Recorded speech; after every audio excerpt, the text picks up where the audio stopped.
شهيد على ما يفعلون ولكل أمة رسول فإذا جاء رسولهم قضي بينهم بالقسط وهم لا يظلمون ويقولون متى هذا الوعد إن كنتم صادقين قل لا أملك لنفسي ضرا ولا نفعا إلا ما شاء الله لكل أمة أجل إذا جاء أجلهم فلا يستأخرون ساعة ولا يستقدمون صدق الله العظيم. درود پاک اللهم صل على محمد كما صليت على إبراهيم وعلى آل إبراهيم إنك حميد مجيد. اللهم بارك على محمد وعلى آل محمد كما باركت على إبراهيم وعلى آل إبراهيم إنك حميد مجيد. سورہ یونس آیت نمبر 45 46 47 48 اور 49. قیامت کے حالات و واقعات اللہ پاک ذکر فرما رہے ہیں. اس سے پچھلی آیت میں اللہ پاک نے ارشاد فرمایا ان اللہ لا یظلم الناس شیئا. اللہ تعالیٰ لوگوں پر ذرہ بھی ظلم نہیں کرتا. ولیکن الناس انفسهم یظلمون. لوگ اپنے اوپر ظلم کرتے ہیں. فرمایا کہ یوم یحشرہم، جب اللہ پاک لوگوں کو جمع کرے گا قیامت والے دن، کأن لم یلبثوا الا ساعۃ من النہار. ان کو ایسے محسوس ہوگا گویا کہ وہ نہیں ٹھہرے مگر دن کا ایک حصہ. ساعہ عربی زبان میں گھڑی کو کہتے ہیں. تو من النہار دن کی ایک گھڑی، یعنی دن کا ایک لمحہ کہہ لیں، دن کا ایک حصہ کہہ لیں. یتعارفون بینہم، اور آپس میں ایک دوسرے کو پہچانتے ہوں گے. یوم محشر اس لیے کہا جاتا ہے نا، جمع ہونے والا دن. تو اس دن اللہ پاک سب کو جمع کریں گے. اب یہاں دو باتیں سمجھنے کی ہیں. یہ جو یہاں کہا گیا کہ دن کا ایک حصہ ان کو محسوس ہوگا، اس سے کیا مراد ہے یا کون سی زندگی مراد ہے؟ دونوں باتیں علماء نے لکھی ہیں. بعض فرماتے ہیں اس سے دنیا کی زندگی مراد ہے. کسی نے 30 سال عمر پائی ہوگی، 40 سال، 50 سال، 70 سال. یہ جو اس نے دنیا کی زندگی پائی ہے عمر، آخرت میں قیامت والے اس کو ایسے تھوڑی سی محسوس ہو. اور ایسا ہونا چاہیے. کیوں؟ قیامت کا جو دن ہے 50,000 سنہ، 50,000 سال کا دن ہو. 50,000 سال، 50 سال کا. تو 50,000 سال کے سامنے 50 سال کیا چیز ہے؟ 60 سال 70 سال کیا ہے؟ ایک تو یہ. دوسری بات یہ لکھی ہے اس سے مراد وہ وقت ہے جو مرنے کے بعد قبر میں گزرا ہے. دیکھو نا، ایک بندہ آدم علیہ السلام کے دور کا فوت ہوا ہوا ہے، وہ بھی تو قیامت کو اٹھے گا. ایک نوح علیہ السلام کے دور کا ہے، ایک آج کا دور کا فوت ہوا. اتنا لمبا وقت ہونے کے باوجود فرمایا ان کو ایسے لگے گا جیسے تھوڑا سا وقت ہم گزار کے آئے.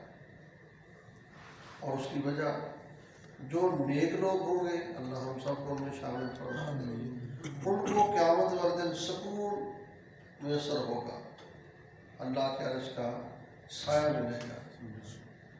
تو ان کے سامنے ان کے لیے دنیا کی زندگی یا قبر کی زندگی ایسے کچھ بھی نہیں ہوگی. اور جو خدا نخواستہ دوسری کیٹیگری کے لوگ ہوں گے، وہ جب قیامت کی ہولناکی دیکھیں گے، اور پسینہ یہاں تک آیا ہوگا، سورج یہاں کھڑا ہوگا، تو اس کے سامنے وہ دنیا کی اور قبر کی پریشانیاں بھول جائیں گے. اب کیا ہوگا؟ تو فرمایا یتعارفون بینہم، آپس میں پہچانیں گے. ایک جیسے ہم یہاں پر پہچانتے ہیں. کل میں پڑھ رہا تھا کہ جب آپ کسی کو ملتے ملاتے ہیں تو یہ بات سامنے رکھا کرو، یہ آپ کا اگر دوست بنے گا تو یہ آپ کے جنازے میں پہلی صف میں کھڑا ہوگا. یعنی مطلب کیا تھا کہ ایسے بندے کو دوست بناؤ جو کل آپ کے جنازے میں آئے تو آپ کو فائدہ ہو جائے. اگر ایسے وہ دوست بناؤ جو بے وجود جنازہ پڑھے کیا فائدہ ہوگا؟ اور آج ایسے اکثر پڑھتے ہیں۔ یتعارفون بینہم، آپس میں پہچان ہو۔ قد خسر الذین کذبوا بلقاء اللہ وما كانوا مہتدین، نقصان میں ہے وہ لوگ جو اللہ کی ملاقات کو جھٹلاتے ہیں اور ہدایت یافتہ نہیں، ہدایت پانے والے نہیں۔ مسلمان کا تو ایمان ہے، نظریہ ہے کہ ہم نے اللہ سے ملنا ہے، ملاقات اللہ سے ہونی ہونی۔ کافر اس بات کو نہیں مانتا، تبھی وہ اپنے میتوں کو جلا دیتا ہے، کچھ کرتا ہے جو ان کا نظام ہے۔ مسلمان کہتا نہیں، اللہ کے پاس جانا ہے، ملاقات ہوگی، عقیدہ آخرت جسے کہا جاتا ہے۔ وَإِمَّا نُرِيَنَّكَ بَعْضَ الَّذِي نَعِدُهُمْ، نبی پاک صلی اللہ علیہ وسلم جب ان کافروں کی باتیں سنتے اللہ کے محبوب پریشان ہو جاتے، یہ حالانکہ کہ میں سمجھا رہا ہوں، بتا رہا ہوں، یہ ماننے کے بجائے الٹا مجھے غلط رفتوں سے بگاڑتے، کبھی دیوانہ کہتے ہیں، کبھی کچھ کہتے ہیں، کبھی کچھ، پریشان ہوتے تھے۔ اللہ تعالیٰ نے تسلی دی، وَإِمَّا نُرِيَنَّكَ بَعْضَ الَّذِي نَعِدُهُمْ، اور اگر ہم آپ کو دکھا دیں بعض وہ باتیں جن کے بارے میں ہم ان کو دھمکی دیتے ہیں، جو ہم ان کو عذاب بتاتے ہیں، عذاب آ جائے گا، اگر ہم آپ کے سامنے ایسا کر دیں، ان پہ عذاب لے، او نتوفینک، یا ہم کیا کریں آپ کو وفات دیں، فالینا مرجعہم، تو ان سب نے ہمارے پاس ہی لوٹ کے آنا ہے۔ ثم اللہ شہید علی ما یفعلون، اللہ گواہ ہے اس کام پر جو کچھ یہ کر رہے ہیں۔ مقصد کیا تھا کہ میرے محبوب صلی اللہ علیہ وسلم آپ پریشان نہ ہو، ہم آپ کو دکھا دیں گے تب بھی مانیں گے نہیں، مانتے تو ہیں، اب کہتے تو ہیں نا کب عذاب کب ہوگا، لاؤ اگر تم سچے ہو، آگے آ رہا ہے، لے آؤ قیامت، لے آؤ عذاب۔ بلکہ کئی جگہ قرآن پاک میں یہ بھی آتا ہے، اللہ تعالیٰ ہم سب کو معاف فرمائے، کہ اگر تم سچے ہو آسمان سے پتھر برساؤ، اللہ سے کہو مارے پتھر ہمیں، یعنی یہ تو قرآن پاک میں۔ فرمایا وَلِكُلِّ أُمَّةٍ رَسُولٌ، ہر امت کے لیے ایک رسول ہے، کوئی امت بھی اللہ نے بغیر رسول کے نہیں بھیجی، ہر امت کے لیے ایک پیغمبر ہے۔ اس وقت دنیا کائنات میں جتنے لوگ ہیں یہ ساری امت محمدیہ ہے، یہودی بھی اسی میں شامل ہے، عیسائی بھی اسی میں شامل ہے، لیکن فرق کیا ہے توجہ کر رہے ہیں؟ فرق یہ ہے امت کی دو قسمیں، ایک وہ امت ہے جس نے اللہ کے نبی کی بات کو مان لیا ہے، اور وہ ہے امت اجابت، قبول کرنے والی امت۔ دوسری وہ امت ہے جس نے اللہ کے نبی کی بات کو نہیں مانا، اسے کہتے ہیں امت دعوت، ان کو دعوت دی جا رہی ہے بھی آ جاؤ آ جاؤ کلمہ پڑھ لو۔ جنہوں نے قبول کر لیا ہے الحمدللہ، اللہ تعالی ہم سب کو قبول فرمائے، اسی پر ثابت قدمی عطا فرمائے، ان کو امت اجابت کا۔ تو ہر امت کے لیے ایک رسول، فَإِذَا جَاءَ رَسُولُهُمْ، جب ان کا رسول آئے گا، قُضِيَ بَيْنَهُمْ بِالْقِسْطِ، ان کے درمیان انصاف کے ساتھ فیصلہ ہوگا، وَهُمْ لَا يُظْلَمُونَ، ان پر ظلم نہیں کیا جائے گا۔ قیامت کے دن ہر امت کے ساتھ نبی آئے گا۔ 15 پارے میں آتا ہے یوم ندعو کل اناس بامامہم، ہر ایک گروہ آئے گا، آگے ان کا امام ہوگا۔ مثال کی بخاری شریف میں جیسے نوح علیہ السلام کو بلایا جائے گا، ہاں بھائی، اور ان کے ساتھ 80-82 لوگ ہوں گے، ان کے کلمہ پڑھنے والے وہ آئیں گے ساتھ، تو وہاں اللہ پاک پھر ہم گفتگو کریں گے۔ نوح علیہ السلام پوچھیں گے، ہاں جی آپ نے ان کو میرا پیغام پہنچا دیا؟ 950 سال، 2-4 سال کی بات نہیں، 950 سال نوح علیہ السلام کو سمجھاتے رہے، دعوت دیتے رہے۔ جب اللہ پوچھیں گے تو کہیں گے یا اللہ میں نے ایک تھا، کہیں میں نے ان کو اونچی آواز سے کہا دعوتہم جہارا، کہیں آتا میں نے ثم انی اعلنت لہم، میں نے ان کو آہستہ آہستہ آواز میں بھی کہا، ہر طریقہ میں نے آزمایا۔ جب یہ بات ہو جائے گی اللہ ان کافروں سے پوچھیں گے، ہاں بھائی نوح علیہ السلام نے پیغام پہنچایا تھا؟ لا، ہمیں کہاں پیغام پہنچایا؟ ایسے بے ایمان ہوں گے انکار کرتے ہیں. کہتے ہیں سب سے دنیا میں بے حیا اگر کوئی تو مشرک ہے، اور کہیں گے واللہ ربنا ما کننا مشرکین، اللہ کی قسم ہم تو مشرک ہیں نہیں، ہم کہاں مشرک ہیں، اور ہمیں نہیں پیغام بھیجا حضور علیہ السلام نے کوئی. حضور علیہ السلام نے یا اللہ میں نے پہنچایا. اللہ کے چلو دعا لے کرو گے. اب عربی کا یہ اصول ہے کہ جو دعویٰ کرنے والا ہوتا ہے وہ گواہ لے کے آتا ہے. حضور علیہ السلام گواہ لینے جائیں گے، کون سے گواہ ہے؟ امت محمدیہ میری گواہ ہے، سبحان ہم ان کے گواہ بنیں گے انشاءاللہ. امت محمدیہ آ جائے گی، ہاں جی اللہ پوچھے گی بتاؤ بھائی، یا اللہ بالکل نوح علیہ السلام ہے، پھر اپنی قوم کو آپ کی طرف بلایا تھا، دعوت دی تھی، اور 950 سال دعوت دی تھی. یہ جھوٹ بول رہے ہیں. وہ امت پھر بولے گی نوح علیہ السلام کی، یہ کہاں سے آ گئے، یہ تو ہم سے ہزاروں سال بعد پیدا ہوئے، یہ گواہ کیسے بن گئے بات. اللہ پوچھیں گے ہاں بھی اس کا جواب دو. تو اس وقت امت محمدیہ کہے گی یا اللہ آپ بھی سچے ہیں اور آپ کے آخری نبی بھی سچے ہیں. آپ نے قرآن پاک میں بار بار کہا وَلَقَدْ أَرْسَلْنَا نُوحًا إِلَىٰ قَوْمِهِ فَقَالَ يَا قَوْمِ اعْبُدُوا اللَّهَ. ہم نوح علیہ السلام کو بھیجا، انہوں نے اپنی قوم سے یہ کہا تھا یا میری قوم اللہ کی عبادت کرو. آپ نے قرآن پاک میں اس کا تذکرہ کیا اور آپ کے آخری پیغمبر نے ہمیں سمجھایا. تو آپ بھی سچے، نبی بھی سچا ہے، تو یہ بات سچی ہے. اور کیا ہے؟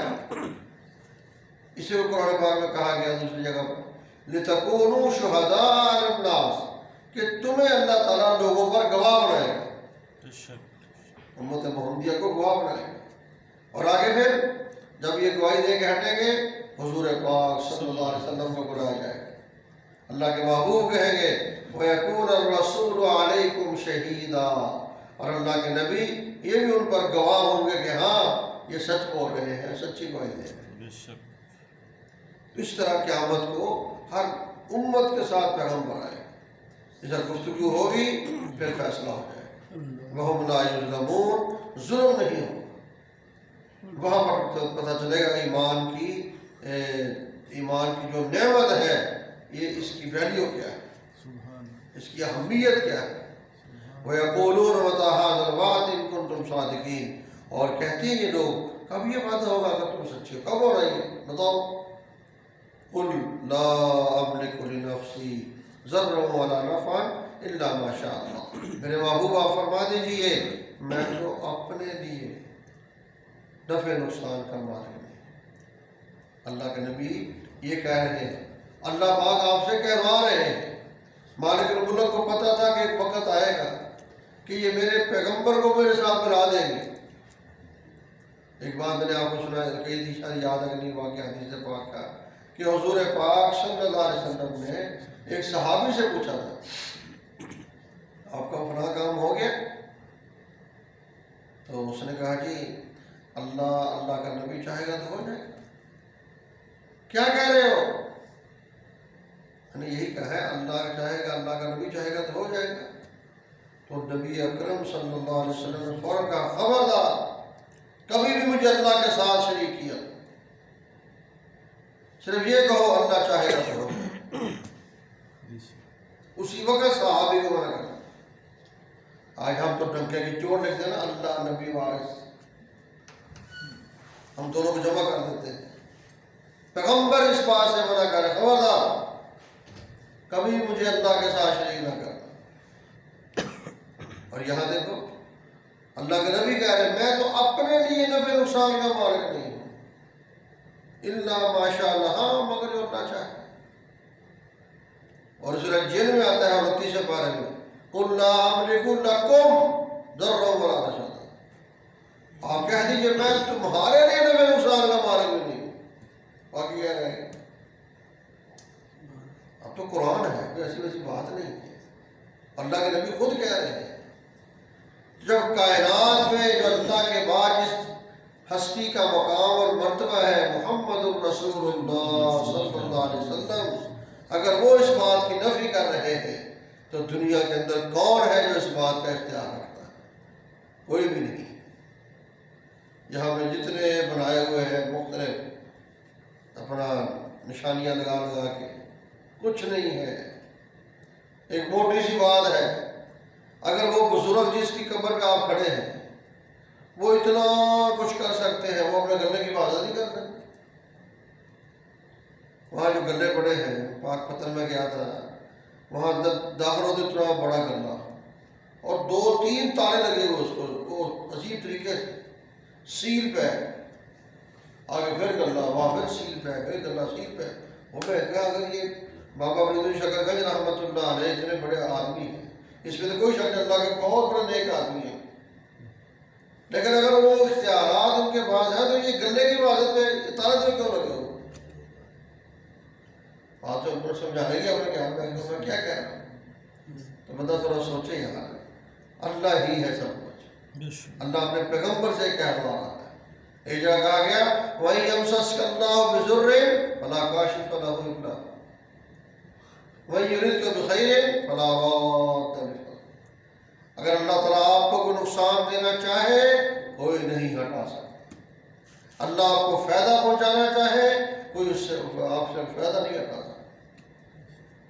یہ ساری باتیں میں نے قرآن پاک میں ذکر کی. تو فرمایا لِكُلِّ أُمَّةٍ أَجَلٌ، ہاں ہر امت کے لیے ایک وقت مقرر ہے. فَإِذَا جَاءَ أَجَلُهُمْ، جب ان کا وہ وقت آ جائے گا، فَلَا يَسْتَأْخِرُونَ سَاعَةً وَلَا يَسْتَقْدِمُونَ، پھر وہ نہ ایک گھڑی پیچھے ہٹیں گے نہ ایک گھڑی آگے آئے. پھر وقت آ گیا بس ختم، اب ان کے کوئی ہیلے بہانے نہیں چلیں. اس وقت تک ان کو انتظار کرو، جب وقت آ گیا پھر معاملہ ختم ہو جائے گا. اللہ پاک سے دعا ہے اللہ مجھے آپ کو قرآن پاک کی سمجھ اور عمل نصیب فرمائے. الحمدللہ رب العالمین والصلاة والسلام علی سیدنا محمد. ربنا آتنا فی الدنیا حسنہ وفی الآخرۃ حسنہ وقنا عذاب النار. یا رب العالمین یا ارحم الراحمین، اے اللہ پاک ہمارے ایمان کی حفاظت فرما، ہمیں ایمان پر ثابت قدمی عطا فرما، نیک اعمال کرنے کی توفیق عطا فرما، ہمارے عقائد و نظریات کی حفاظت فرما. حضور پاک صلی اللہ علیہ وسلم کے جو عقائد و نظریات ہیں ان پر ہم سب کو ثابت قدمی عطا فرما، ہر طرح کی کمی کوتاہی سے ہماری حفاظت فرما. صحابہ کرام رضی اللہ تعالیٰ اجمعین کی جو عقائد و نظریات ان پر ہمیں ثابت قدمی عطا فرما. اے اللہ پاک ہر طرح کے فتنے سے ہماری حفاظت فرما. مولا کریم اپنی محبت عطا فرما، حضور پاک صلی اللہ علیہ وسلم کی محبت عطا فرما، صحابہ اولیاء کی محبت عطا فرما. صلی اللہ تعالیٰ علی خیر خلقہ محمد وآلہ واصحابہ اجمعین. آمین آمین آمین.